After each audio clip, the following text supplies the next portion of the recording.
Students and viewers, کیسے ہیں آپ سب؟ امید ہے خیریت سے ہوں گے۔ آج کی اس ویڈیو میں آپ کے ساتھ ہم ڈیٹیل میں جو ڈسکس کرنے جا رہے ہیں وہ ایک بڑی اہم خبر ہے۔ آپ اسکرین پر بھی دیکھ سکتے ہیں، تعلیمی بورڈ کے قوانین میں 50 سال بعد ترمیم کا فیصلہ کیا گیا ہے۔ یہ رپیٹ کرنے کے حوالے سے ابھی چند دن پہلے بھی کچھ اسٹوڈنٹس کے میسیجز آئے، انہوں نے رابطہ کیا، تو اس حوالے سے یہ جب خبر کا تراشا بھی ان تک پہنچتا ہے تو وہ ٹھیک طریقے سے خبر کو سمجھ نہیں پاتے۔ تو جلدی سے آگے بڑھنے سے پہلے اگر آپ ہمارے چینل پر نئے ہیں تو چینل کو سبسکرائب بھی کیجئے، بیل آئیکن کا بٹن بھی آن کر لیجئے گا تاکہ بر وقت آپ کو تمام ایجوکیشن اور جابز کے حوالے سے نیوز ہمارے چینل سے ملتی رہیں۔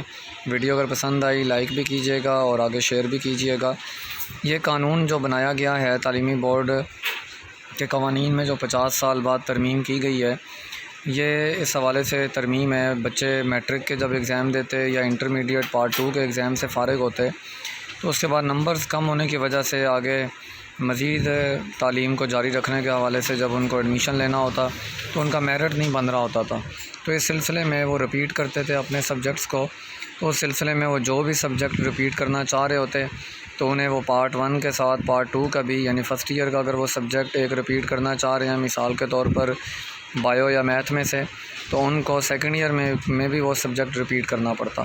تو اس حوالے سے یہ قانون ہے کہ نمبروں میں بہتری کے لیے طلباء کسی مضمون کے سنگل پارٹ کا بھی امتحان دے سکتے ہیں، یعنی اگر وہ بایو رپیٹ کرنا چاہ رہے ہیں صرف، یا فزکس کیمسٹری رپیٹ کرنا چاہ رہے ہیں تو پارٹ 1 نہیں بلکہ اس کے ساتھ ساتھ پارٹ 2 کا بھی انہیں رپیٹ نمبروں کی بہتری کے لیے ایگزام دینا پڑتا تھا، لیکن اب ان کو ایک پارٹ کا امتحان دینا پڑے گا، چاہے وہ پارٹ 1 کا دیں اور یا چاہے وہ پارٹ 2 کا دیں۔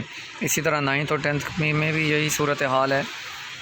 تو نمبروں میں بہتری کے لیے امیدوار اب ایک مضمون کے دونوں پارٹس کے بجائے سنگل پارٹ کا امتحان بھی دے سکیں گے، اور تفصیل کے مطابق نمبروں کی بہتری کی خواہش مند جو افراد ہیں، جو طلباء کرام ہیں، وہ تعلیمی بورڈ کے قانون میں تبدیلی کی جائے گی۔ اس حوالے سے جلد ہی نوٹیفیکیشن بھی جاری کر دیا جائے گا۔ تو کہہ رہے ہیں اس سے قبل ایک مضمون میں بہتر کرنے کے لیے دونوں پارٹس کے پیپر دینا ضروری ہوتے تھے، تو سیکرٹری ہائر ایجوکیشن کی ہدایت پر پنجاب بورڈ کمیٹی چیئرمین نے فیصلہ کر لیا ہے۔ اب تمام تعلیمی بورڈ اپنے اپنے بورڈ آف گورنر سے منظوری لیں گے، اور secretary higher education Javed Akhtar Mahmood کا کہنا تھا کہ امیدواروں کی سہولت کو دیکھتے ہوئے قوانین کو آسان بنا رہے ہیں۔ تو آپ ہمارے چینل کے ساتھ جڑی رہیے، جیسے ہی اس حوالے سے کوئی نوٹیفیکیشن آئے گا ہم فوری طور پر آپ کے ساتھ اس چینل سے شیئر کریں گے۔ ہمارے چینل کو سبسکرائب کیجئے اور بیل آئیکن بھی آن کر لیجئے گا، دوستوں کے ساتھ بھی آگے شیئر کیجئے گا۔ اللہ حافظ۔